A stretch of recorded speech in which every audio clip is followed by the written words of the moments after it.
서운램프부터 정체가 극심합니다. KBS 교통정보센터에서 임초희였습니다.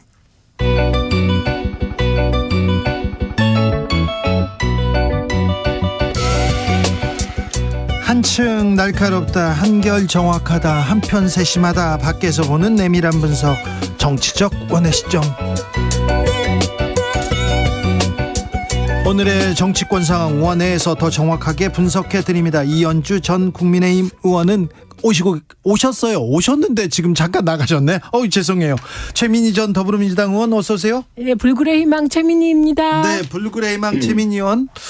자, 일제 강제징용 배상 해법 정부가 최종안을 발표했습니다. 어떻게 들으셨어요? 이러다가 이완용이 애국자로 둔갑하겠습니다. 진짜 큰일 났습니다. 그리고 저는 이해를 못하겠습니다. 왜 이렇게 이게 지금 피해자 관련 단체들이 기자회견을 열었는데 이게 외교 포기한 거다. 이게 자국 국민을 보호하려는 외교를 포기한 거다. 이게 친일 외포 정권이다. 이런 새 조어가 생길 것 같고요.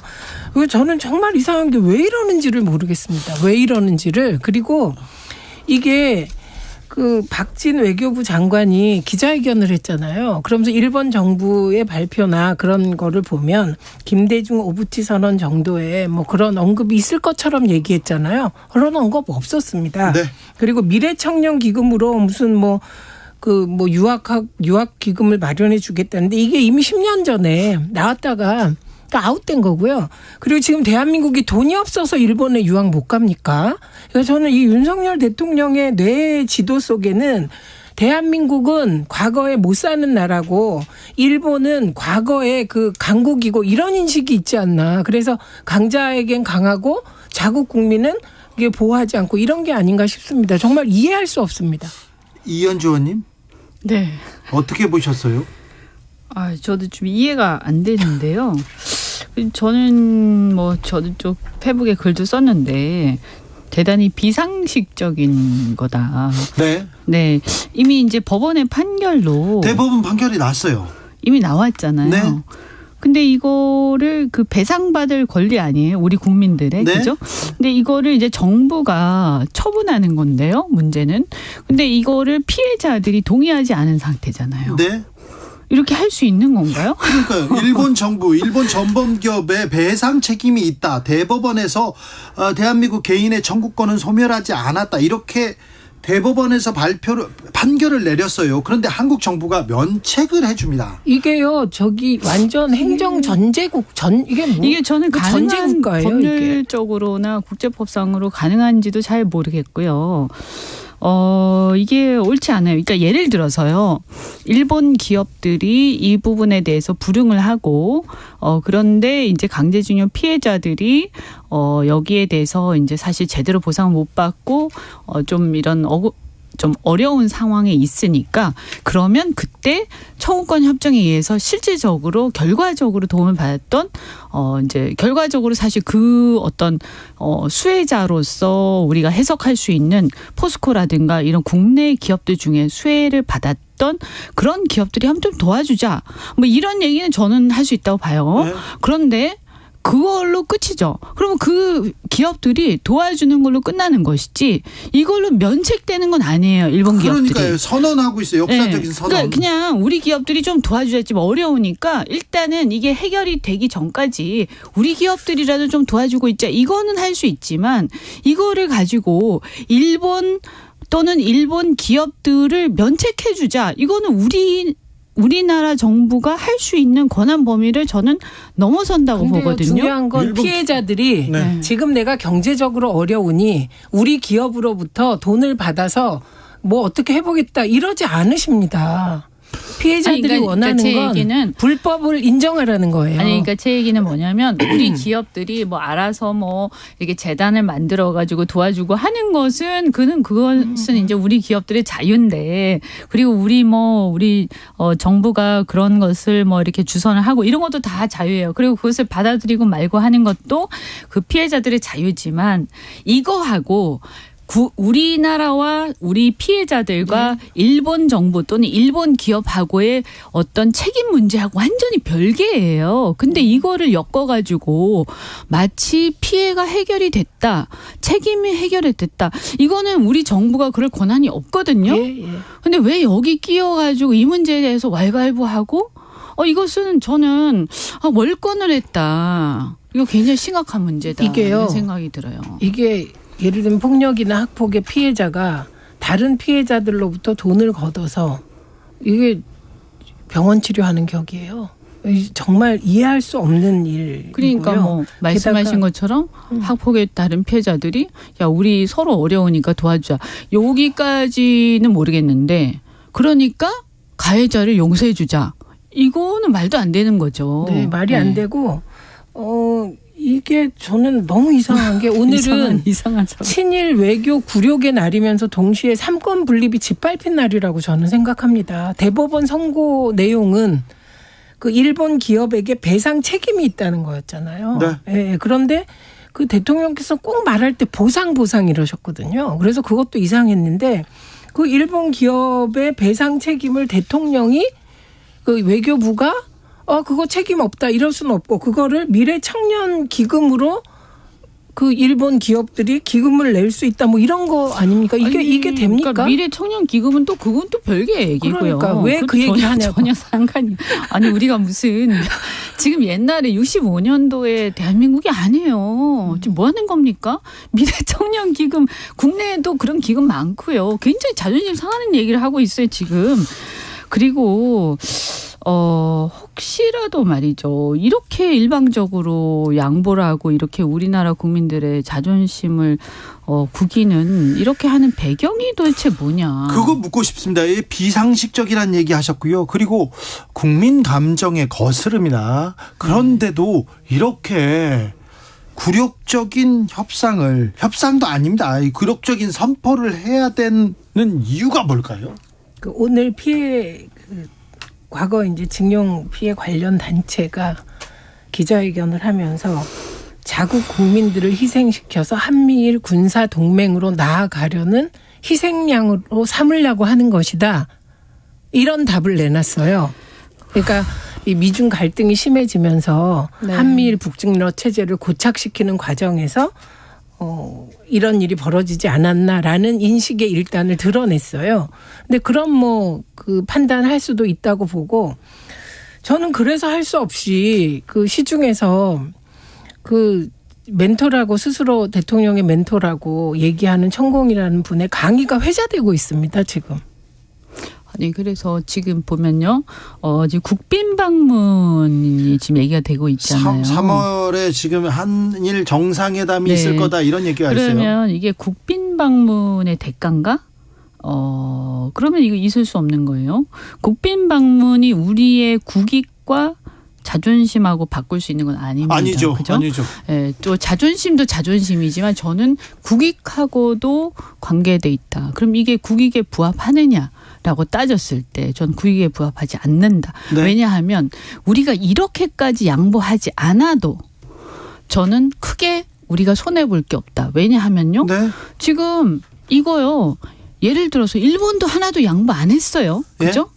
그러면 예를 들어서 우리가 아무것도 안 했다 쳐요. 그러면 그냥 대통령께서 우리 노력 많이 했고 하지만 우리 일본하고 우호적 관계 갖고 가고 싶고 한일 협력 할 거다라고 립 서비스만 해도 충분해요. 예. 이렇게까지 안 해도 돼요. 우리 노력 앞으로 계속 하겠다. 네. 이래도 큰 문제 없어요. 그렇죠. 강제징용 이 문제를 해결하지 않아도 되죠. 그렇죠. 그러니까 그러니까 왜 지금 이렇게까지 안 해도 된다는 얘기예요. 제 얘기는. 근데 윤석열 대통령이 해결했다고 선언하고 선포한다고 해서 이 역사 문제가 과거 문제가 해결되는 게 아니거든요. 그냥 노력하는 그러니까. 모습만 보여도 충분한 거예요. 지금 이 문제는요. 근데 그러니까 저는 뭔지 모르지만 빨리 해결해야 될 이유가 있잖아요. 보통은 할 때. 그런데 지금 나온 게 이런 게 있어요. 부품 수출 규제를 풀어주겠다.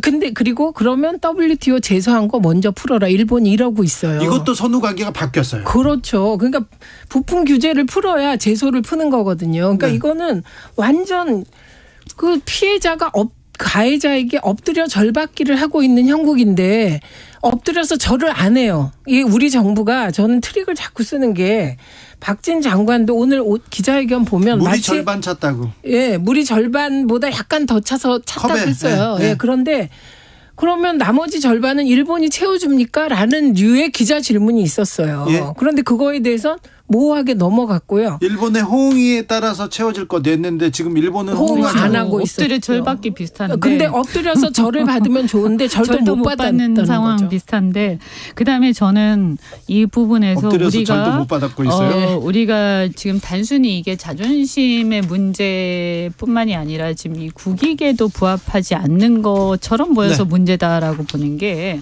자 이제 근본적으로 그러면 우리 한미일 그냥 단순한 경제협력 수준은 모르겠어요. 그죠? 그런데 한미일 군사동맹이 꼭 우리 국익에 부합하느냐 하는 문제를 생각해 봐야 되는 거예요. 이 부분 중요합니다. 네. 이 부분 중요합니다. MB정부 2012년이었습니다. 청와대에서 한일 군사정보협정을 밀실에서 추진하다 걸렸어요. 처리하다 걸렸는데 그래서 그때 김태효 대외전략기획관을 경질합니다. MB정부 외교 그리고 군사의 핵심이라고 하던 사람.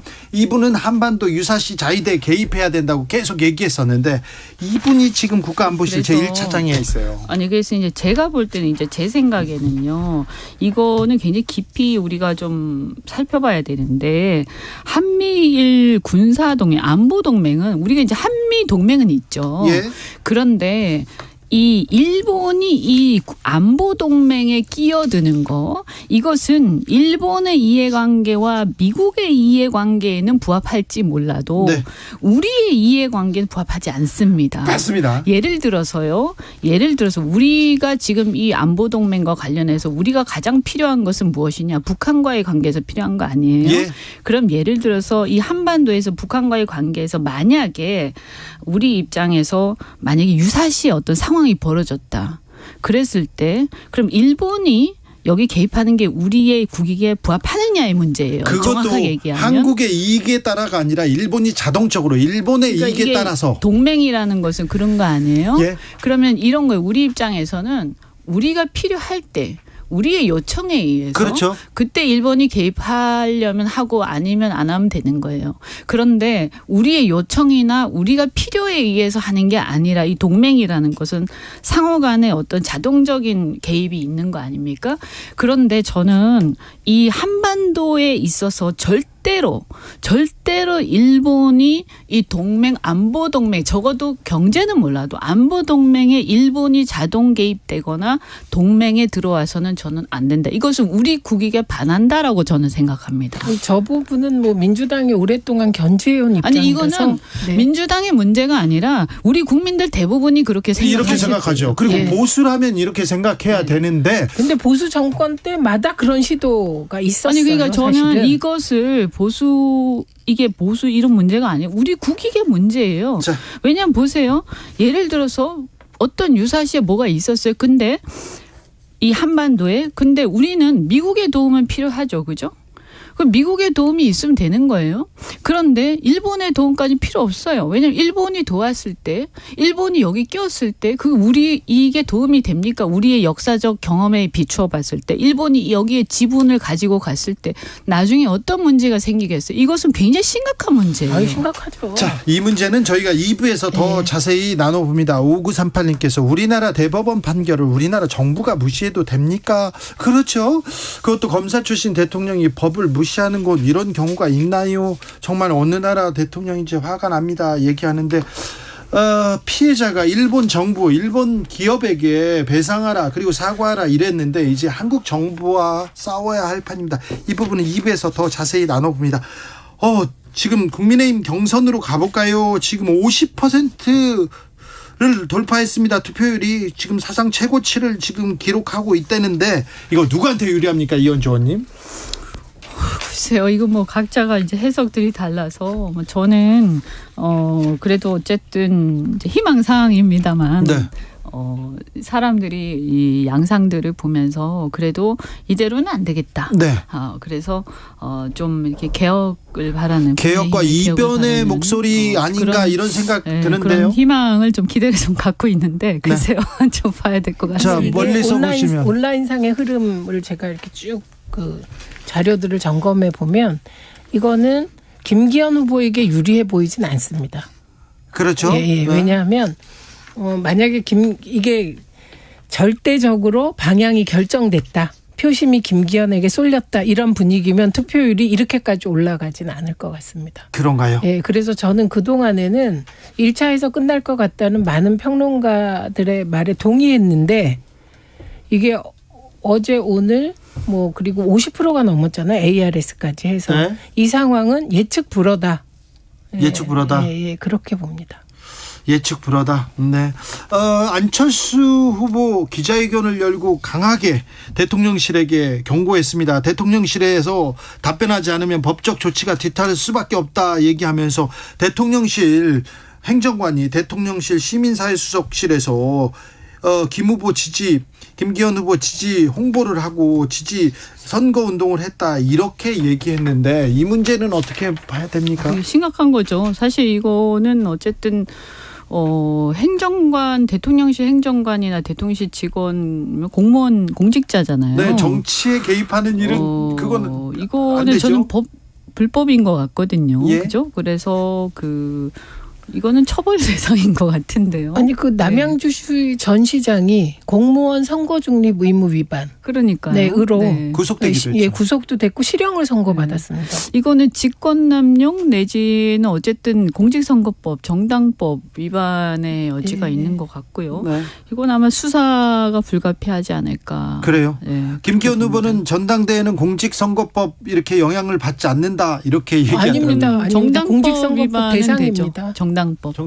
네. 공직선거법도 정당에 됩니다. 보면 그 전대의 자율성 보장 규정이 있어요. 정당법에. 그게 아마 과거에 박근혜 대통령이 문제가 됐던 조항인 걸로 알고 있는데 대통령실이 개입할 수 없습니다. 정당의 당무에.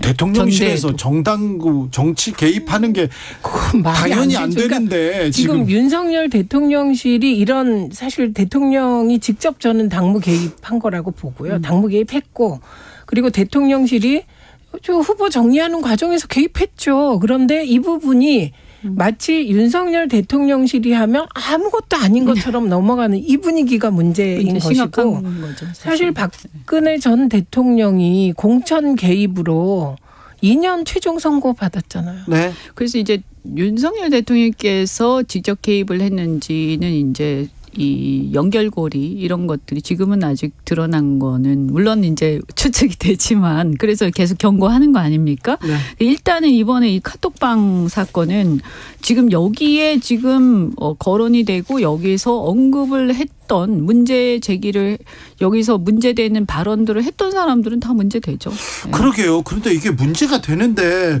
그런데 어떻게 카톡방에서 다수를 상대로 이렇게 이거 불법인데 이렇게 아무렇지도 않게 이게 녹취록도 있다는 거 아닙니까? 네, 목소리도 나오고 있어요. 목소리까지 나오고 이게요, 있는데 정말 심각한 게 제가 볼 때는 윤석열 대통령께서 박근혜 대통령을 수사하고 처벌하고 해서 직권남용죄로 처벌을 하고 이렇게 다 했는데도 이 이후에 지금 몇 년 지났어요. 얼마 안 됐잖아요. 네? 근데 바로 그 대통령의 대통령실에 근무하는 사람들이 이렇게 한다는 것은 정말 너무나 아니하고 정말 이 회의하기가 짝이 없는 행동들인데요. 저는 아니하고 그런 거 아니라고 봐요. 네. 자신감에 넘쳐서 그런 모든 이유가 뭐냐면 간에 검사권을 장악하고 있으니까 검찰권을 네. 수사 안 하고 무혐의 내면 그만이다. 이런 자신감이 아무리 아닐까 그렇지만 합니다. 근데 제가 볼 때는 이 지금 권력에 지금 도취돼 가지고요. 지금 눈과 귀가 완전히 지금 가려져 있다. 완전히 권력에 도취돼서 제정신이 아닌 것 같아요. 민주당은 혼란이 계속되고 있습니까? 지금 비명과 지금 친명 간의 지지층 간의 격돌 계속되고 있습니까? 지지층은 사실은 비명 쪽은 어떤지 모르겠습니다. 왜냐하면 이재명 대표 사퇴 청원이 올라왔는데 그게 수천 명 된 것까지 보고 제가 더 카운팅을 안 했어요. 그런데 이재명 대표를 지키자는 지지자들은 분노해 있죠. 근데 그 이유는 단순해요. 이재명 대표가 돈을 받았거나 증거가 확실하면 지지자들도 가슴 아프지만 억셉트를 하는데 구속영장이나 지금 혐의가 증거는 없이 이거 그 전원의 나열일 뿐이기 때문에 이건 명백한 야당 대표, 자기 당 대표를 탄압하는데 왜 검찰 손을 들어? 아주 단순한 그 뷰를 갖고 있는 거죠. 단순하게 판단하는 겁니다. 단순하게 판단하는데 그 판단이 맞습니까? 근데 그 누구와 물러나라 이렇게 칠적 나오고. 이렇게 판단을 하고 네. 화를 내는데 저는 그 뒷부분에 대해서는 이재명 대표의 말이 맞다고 생각해요. 예를 들면 무기명 비밀투표에서 누구라고 특정할 수가 없습니다. 예, 그런데 예를 들면 뭐를 색출한다 이런 것이 중단해달라는 거잖아요. 이재명 대표가. 네. 그래서 지지자들의 분노는 계속되고 있지만 의원들 사이에서는 일부 의원들이 뭐 방송에 나가서 이런저런 얘기를 하지만 사실 김종민 의원조차 당대표 사퇴하라는 거 아니다 이렇게 얘기를 하는 판이거든요. 예. 그래서 내부는 오히려 조용하다. 언론은 막 뭐 갈등이 엄청 심한 것 같다고 말하는데 내부는 차분하다. 특히 이재명 대표가 차분하다. 이렇게 말씀드릴 수 있습니다. 어떻게 보입니까? 정말 참 그 아사리판인 것 같은데. 네. 근데 이제 사실은 어떻게 보면 좀 예상된 상황이지 않습니까? 네. 근데 이게 계속될 거거든요. 그렇죠. 또 그게 예상되잖아요. 네. 근데 어쨌든 제가 안타까운 건 뭐냐면 또 이런 야당의 상황을 또 우리 이제 국민의힘은 마치 즐기듯이 네. 그러면서 그 반사적 이익을 계속 보면서 또 엉망진창을 계속하고 있다 이런 얘기예요. 민주당이 건재했으면 네. 정부가 이렇게 못해요 지금. 그렇죠. 이건 정확히 얘기하면 저는 네. 정치 검찰을 장악한 윤석열 정부의 그런 그 야당 탄압이 일정하게 효과를 거두고 있다 이렇게 봅니다. 그러니까 뭐 이것을 뭐 그러면 어떤 이럴 때 과연 그 똘똘 뭉쳐서 정치 검찰의 탄압에 맞설 건지 아니면 정치 검찰에 굴복할 건지 이런 간단한 구도예요 사실은. 그리고 총선은 1년이나 남아서요. 최민희 이연주 최민희 시간 다 됐어요. 감사합니다. 고맙습니다.